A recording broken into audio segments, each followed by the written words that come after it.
You're listening to Cat. Hi, I'm Kat and you're listening to Cattails. When the punk revolution took hold in the 70s, Stiff Little Fingers were at the forefront of the movement, along with the likes of The Clash, Sex Pistols, The Jam, The Buzzcocks, Undertones, Sham 69, The Stranglers, need I go on. But the band of four from Belfast defined something a little bit more than simple rebellion. Writing about their own lives growing up at the height of the Troubles in Northern Ireland, they confronted social change head-on, and with songs like Suspect Device and Wasted Life, they took on the establishment and won. 40 years on, Stiff Little Fingers are still out there touring, but this time they're talking to a whole new generation and still creating meaningful music. This is the one with Jake Burns. Got Jake from Stiff Little Fingers on the line, and whereabouts are you? At the moment, I'm in Bristol. You're in Bristol, sunny Bristol, hopefully. Actually, it isn't too bad today at all. It was pouring with rain yesterday, but it's actually not bad today. Oh, that's good. Now, you are obviously frontman and guitarist of the legendary Stiff Little Fingers, and you're on the 40th anniversary tour. That's right, yeah, 40 years. It doesn't seem, it's strange. You know, sometimes it seems like at the blink of an eye, and other times I can't remember a time before it, you know. Yes, it's a strange thing, isn't it? I mean, many bands don't even make 40 months, do they, let alone 40 years. Does it feel that's true. It's surreal? Yeah, I mean, you know, also, not only, you know, the fact that it's been so long, but, you know, we've kind of done it without any sort of real mainstream success. You know, we've not sort of, you know, we weren't sort of regulars on Top of the Pops back in the day or anything like that. And, you know, so we've basically lasted this long simply because our audience has been so loyal, you know. I mean, I've basically compared them more to a football crowd than a rock band audience. Just a bit like, you know, once you've adopted your football team, they're your football team for life. And you know, our audience are a bit like that. You know, once they're Stiff Little Fingers fans, they're lifers in general. You know, that's great, though, isn't it? That's exactly what you want, to be honest, isn't it? Because then they hopefully grow with you as well, don't they? Yeah, I mean, it's very, very flattering, like I said, and not a little bit humbling as well that people have actually invested so much of their time in the band. And, you know, I mean, they come along, they've got the band's name and logos tattooed on them. They bring their families with them. You know, if you think back to when the whole punk rock thing happened in the UK and in Ireland back in the mid to late 70s, you know, the very thought of it being a family evening out would never have occurred to you at all, and that's exactly what it is, you know. Oh, that's terrific, though, isn't it? Really, you know, the second generation punks, they come of age, don't they? Isn't that wonderful? Yes, it's fantastic. I mean, you know, and obviously that's contributed to the longevity and continued success of the band. You know, in fact, if anything, we're playing to bigger audiences that probably. Well, maybe not quite at the band's complete height, but we're getting close to it again, you know, and that's gratifying and as I said before, you know, not more than a little humbling as well after all this time. Yeah, I can appreciate that. I mean, I suppose the challenge for you, Jake, is going to be how do you keep it fresh after all these years, and you know, what more do you have to offer, and how do you actually come about, you know, trying to get something that's going to be a little bit different for them? Well, you know, basically, I've always said all along that I've never been terribly good at writing love songs. I mean, it's not something that comes easily to me. Anytime I try to do it, it always comes out like bad sixth form poetry.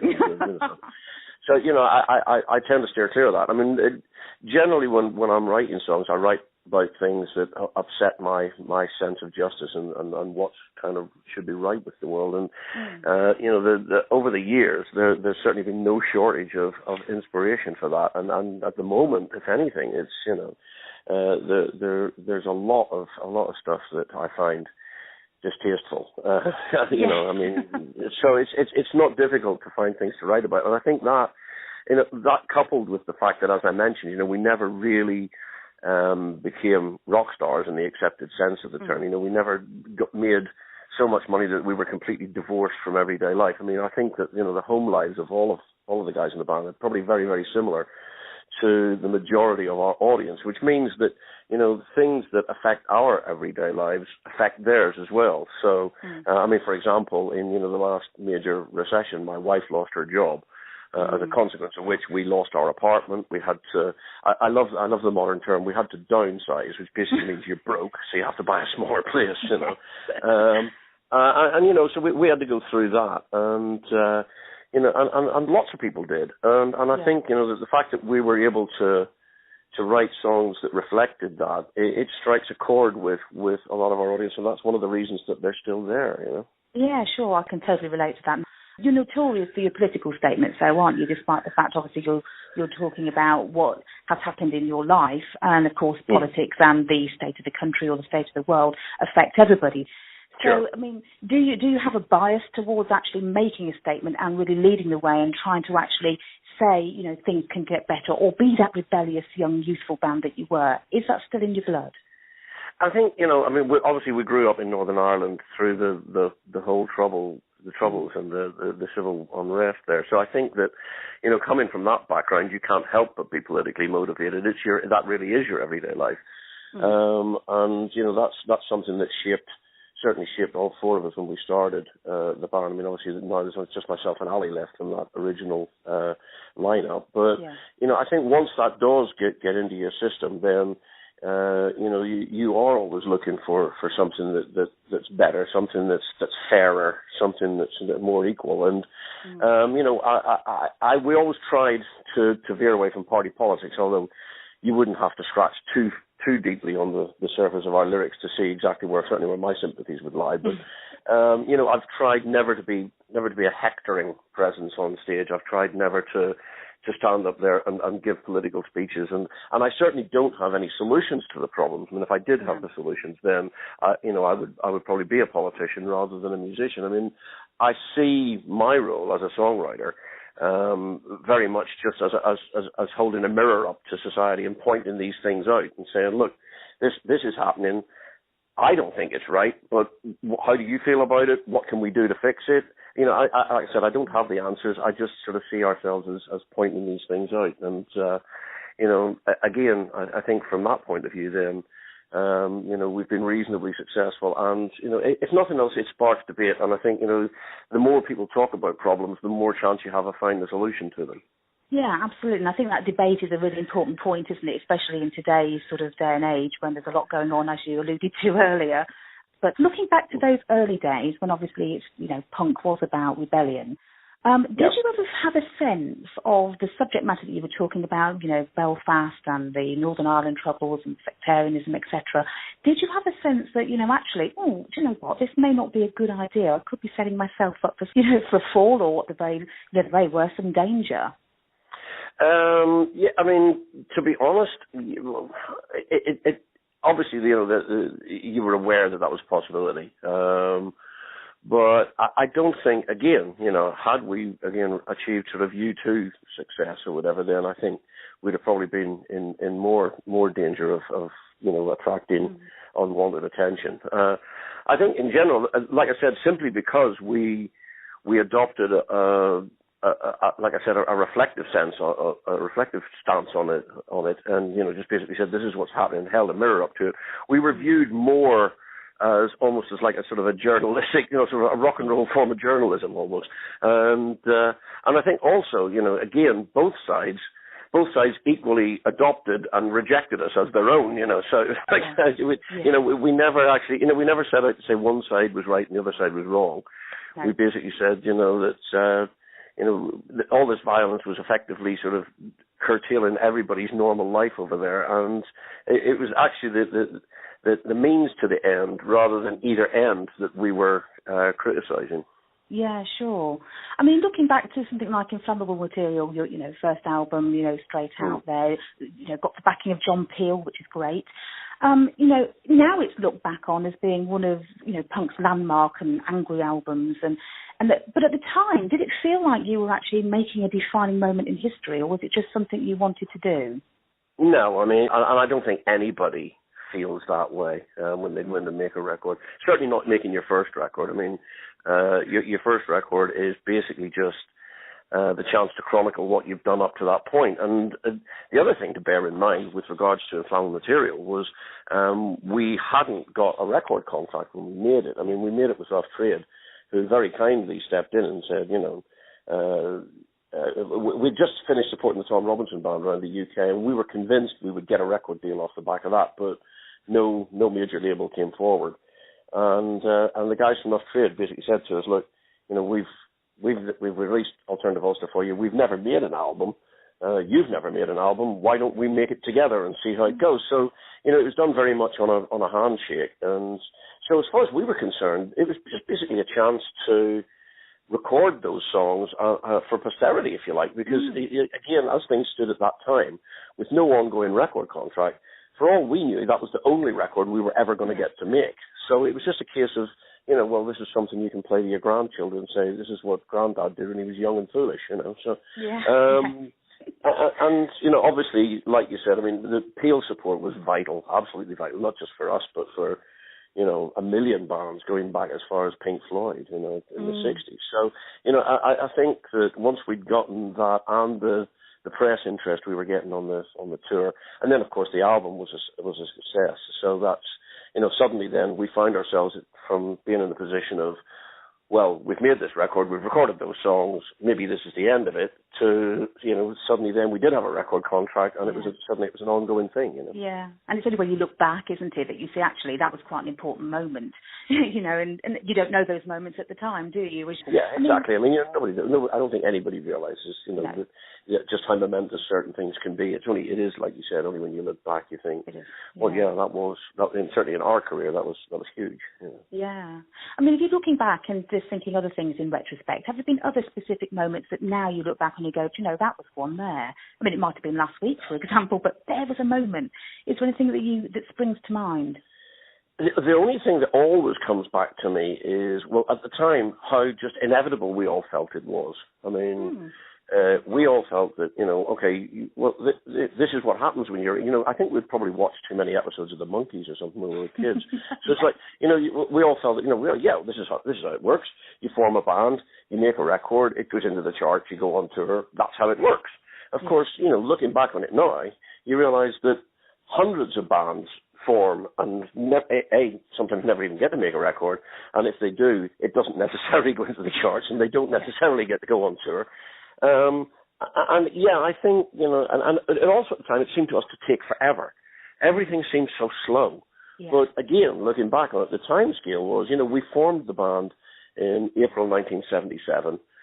We released the first single in March 1978, and we were in the charts in February 1979 as the highest new entry in the album chart. Yeah, and whirlwind, really. So it was a whirlwind, but it didn't feel like it at the time. No. And I think not so much looking back and think of things as momentous. I look back and think of things as, God, how lucky were we? I mean, the number of times that you find yourself in the right place at the right time and in the right company. And, for all that to sort of just serendipitously fall into place at that time was beyond reason, really. I mean, you couldn't plan it. And I think that's something, when I try to talk to people about, how do you make a career in the music business? I really don't know. And certainly these days I really wouldn't know. I mean, but the one thing you really cannot overlook is luck. I mean, I know more and more of them as time goes on. I know more and more phenomenal musicians, much better musicians than any of the four of us are, who are literally sort of scrambling to see where their next gig's going to come from. And it's, that's nothing to do with their talent, it's nothing to do with their creativity, and it's nothing to do with their musicianship. It's pure dumb luck, Yeah, music industry doesn't take any prisoners, does it really? And you're absolutely right, and I've spoken to so many people in your position and musicians who are really still enjoying a career of 40 years, which is remarkable, and other people, as you say, who just fall by the wayside, and it's brutal, really, isn't it? Yeah. I saw that actually you'd done a pledge campaign, hadn't you? So, I mean, do you think that that's been quite useful in terms of trying to utilise new tools that weren't available before? Yeah, I mean, it's the whole pledge campaign things. We've done two of them now. I mean, they're both very steep learning curves. We thought we'd learned a lot from the first one, and we ended up making a whole bunch of different mistakes on the second one. So, it is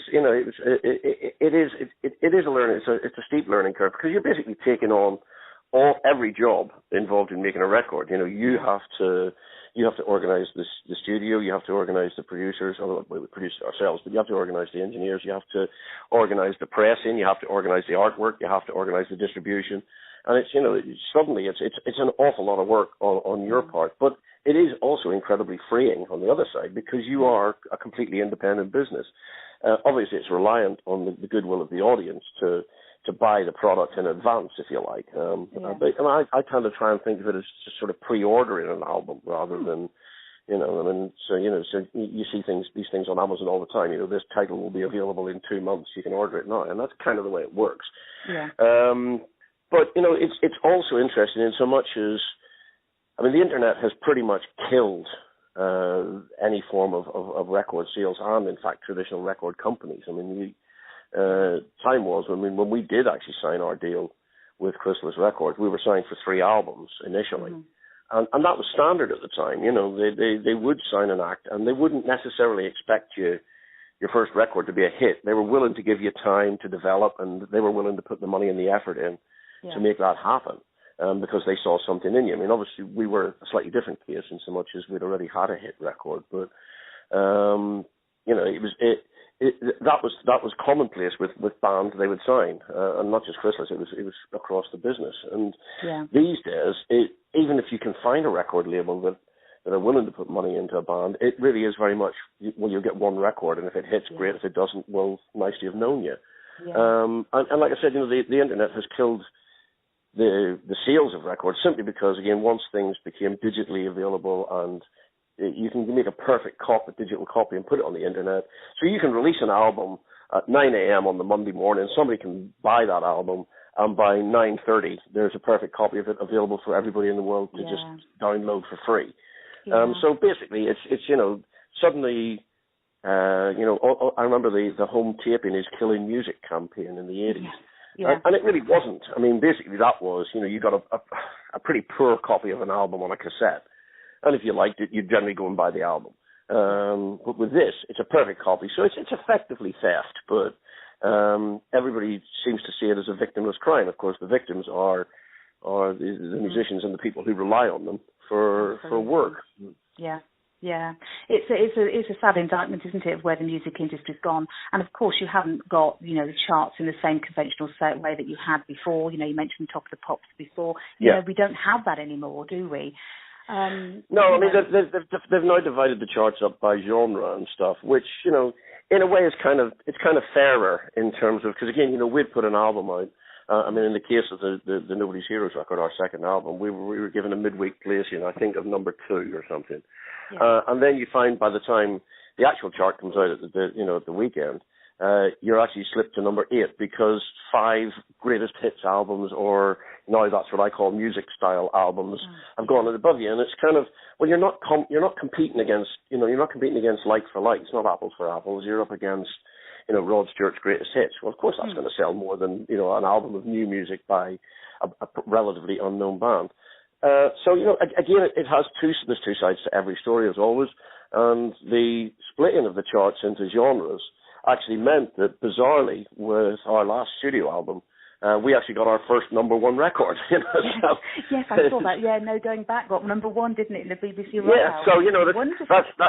So that's great in terms of being gratifying, but it doesn't actually really mean a lot. I mean, it's one of those bizarre things. You always, again, like I said, you think back to your 16-year-old self, and you try to imagine how would you react if you ever got a number 1 record. Well, of course, by the time I rolled around to getting it, I was well into my 50s, and we just laughed. I mean, we just thought it was funny. Didn't mean the same at all, did it? Isn't it strange? No, not really. But it's still a nice thing to have on your CV, Yes, absolutely. It's another achievement, isn't it? You've ticked it off the list. Yeah. Exactly. I mean, obviously now then, you've obviously got, touring, which is the most important thing, really, in terms of getting your name out there now, isn't it? And you've got your tour on the go, and you've got quite a few dates booked in. So what's coming up for you then, Jake? Basically, more touring. I mean, to be honest with you, it's the part of the business that I enjoy the most. I mean, the travelling is a bit of a bind, but that's. And I don't mean, the going to, once we actually get to places, it's fantastic because, again, I'm hugely privileged. I'm 60 years old next year, and people still pay me to travel the world for free. And I get paid for it when I get there, which is just incredible. Great. And I also love the interaction with the audience. I love the instant reaction. I mean, I enjoy making records, but you have to wait a long time for any sort of reaction to see if people actually liked what you did.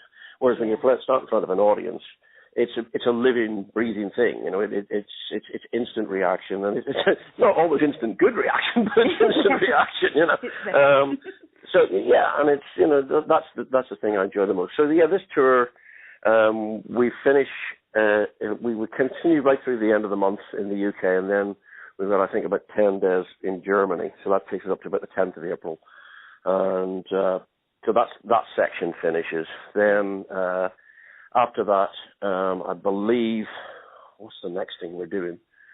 Blimey, I know there's something. Yes, now I know what you're going to be doing. You're going to be actually bringing out the 25th anniversary performance of Barrowlands, I believe. Is that the next? Well, that's actually already there. That's already come out to the pledge. To the people who pledged for it, they've already got that. Oh. But yes, that will be coming out to the general public eventually in the next few months. Then we've got some festivals in the summer, I believe. We're doing a big show in Belfast obviously we wanted to do something special at home for the 40th anniversary. So our friends the Stranglers are coming to play with us. The Ruts are coming to play with us, and the local band the Outcasts, who formed at the same time we did, are rounding out the bill. So you know, that's a nice thing to do.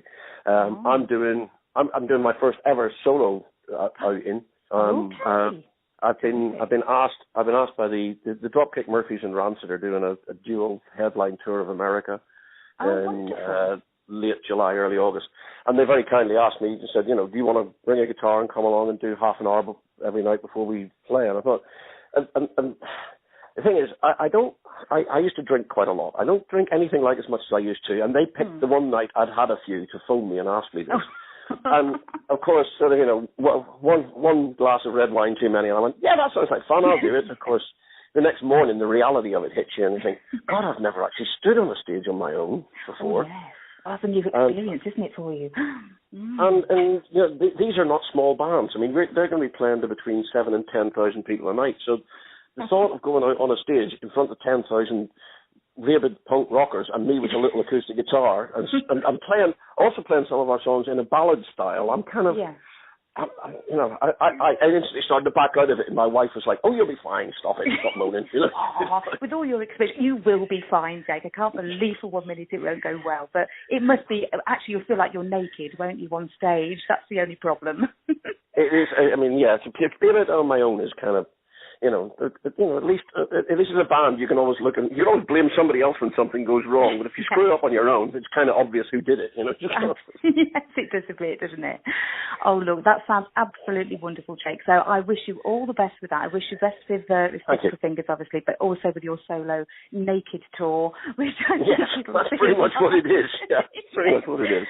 And thank you so much for talking to me today. It's been an absolute pleasure. It's been an absolute pleasure. Bye-bye. You've been listening to Cat Tales. To listen again to this and other tales, go to cattails.co.uk.